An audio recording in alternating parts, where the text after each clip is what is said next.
شهر عظيم قد تسامى قدره وعلى رباه تنزل القرآن. الحمد لله رب العالمين، والصلاة والسلام على رسول الله الأمين وعلى آله وصحبه أجمعين. أما بعد، من المقاصد المهمة جدا في الصيام لا بد أن يستحضرها الإنسان ويقف عندها ويدرك عظمة هذا الدين، ويدرك كذلك رحمة الله بعباده، وينفي عن نفسه وساوس الشيطان. هذه المسألة هي مسألة التيسير. كيف أن الله سبحانه وتعالى يريد بنا التيسير؟ طبعا ستكون عملية صعبة. كيف إنك والله أنت جائع وأنت عطشان وأنت ممتنع عن الشهوات وعن الملذات وتتكلم عن التيسير؟ نعم التيسير، لأن الله سبحانه وتعالى أورد ذلك في وسط أيضا آية الصيام، عندما ذكر الله تبارك وتعالى في قوله: شهر رمضان الذي أنزل فيه القرآن هدى للناس وبينات من الهدى والفرقان فمن شهد منكم الشهر فليصمه ومن كان مريضا أو على سفر فعدة من أيام أخر يريد الله بكم اليسر ولا يريد بكم العسر. يجب أن تأخذ من ذهنك تماما فكرة التعسير، أي أن الله يريد بنا الشدة، أن الله يريد أن يعذبنا، أن الله يريد أن يتعبنا. يقول لك لا، الله عز وجل يريد بكم اليسر. فمقصد التيسير حاضر في الصيام، مقصد التيسير حاضر في هذا الصيام. أولا حاضر في أن الله تبارك وتعالى ما أوجب علينا الصيام عاما كاملا، هذا تيسير، ولو فعله لما كان ذلك إلا عدل من الله تبارك وتعالى وحكمة، ولكن جعله شهر واحد في مقابل 11 شهر أنت ما شاء الله منطلق فيها، تأكل وتشرب وربما تصوم من النوافل، لكن أنت لم يوجب الله عليك إلا شهرا واحدا، يعني 1/12 أو 12، يعني 1/12.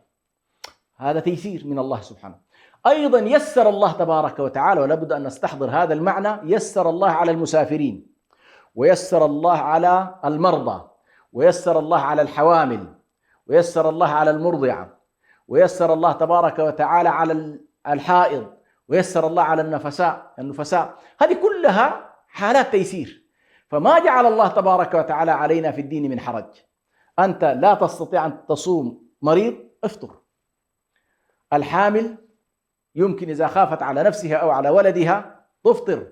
المرضع خافت على ولدها أو خافت على نفسها تفطر ثم تقضي بعد ذلك، وهكذا.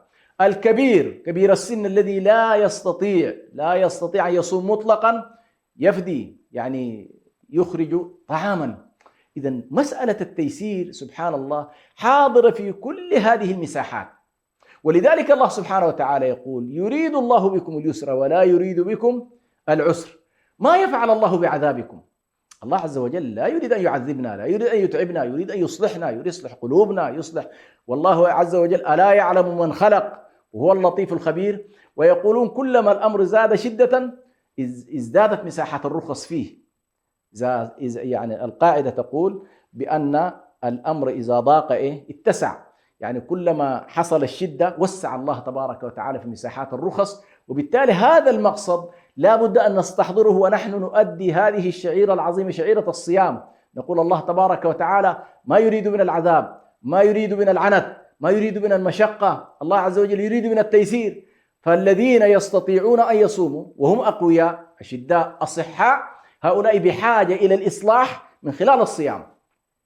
المرضى، العجزة، كبار السن، أصحاب الضعفاء، الحيض، هؤلاء رخص الله تبارك وتعالى لهم، رخص الله تبارك وتعالى. إذن هذا المعنى أيضا استحضاره مهم. ليس فقط أن نستحضر معنى التيسير في هذه الأبعاد الرمضانية، ولكن في النهاية نخرج بقاعدة مهمة جدا، وهو أن هذا الدين دين يسر، دين تيسير، وليس دين مشقة. بل الله تبارك وتعالى اعتبر بأن الشيطان وأصحاب الشهوات هم الذين يريدون بنا العسر، والله عز وجل يريد بنا التيسير. هذه المسألة لا بد أن ننتبه إليها. في النهاية نخرج بقاعدة مهمة جدا كان يتصف بها النبي صلى الله عليه وسلم، أن هذا الدين دين يسر، ولن يشاد هذا الدين أحد إلا غلبه. فلا تذهب بنفسك في اتجاه العنت واتجاه الشدة واتجاه عدم الرفق، بل النبي صلى الله عليه وسلم كان ما خير بين أمرين إلا اختار أيسرهما. إذن في النهاية مع تعلمنا في رمضان إلى فكرة التيسير وقاعدة التيسير، وهي من القواعد الكبرى طبعا في الشريعة الإسلامية، قاعدة المشقة تجلب التيسير، من القواعد الخمسة الكبار، قاعدة إنما الأعمال بالنيات، وقاعدة لا ضرر، وقاعدة المشقة تجلب التيسير. إذا ستكون هذه القاعدة ننطلق بها في حياتنا كلها، ولكن تعلمناها في مدرسة رمضان واستفدنا من هذه القاعدة لتكون إحدى القواعد الكبرى التي نستند إليها في سائر الحياة. نسأل الله سبحانه وتعالى أن يجعل حياتنا كلها يسر، وأن يجعلنا من أهل التيسير على أنفسنا وعلى عباد الله وعلى أسرنا وعلى أبنائنا، وأن يكون هذا الدين الذي هو دين يسر هو الذي نهتدي به في سائر حياتنا وفي مساحاته الواسعة. نسأل الله سبحانه وتعالى التوفيق والسداد واليسر، والسلام عليكم ورحمة الله وبركاته. شهر عظيم قد تسامى قدره، وعلى رباه تنزل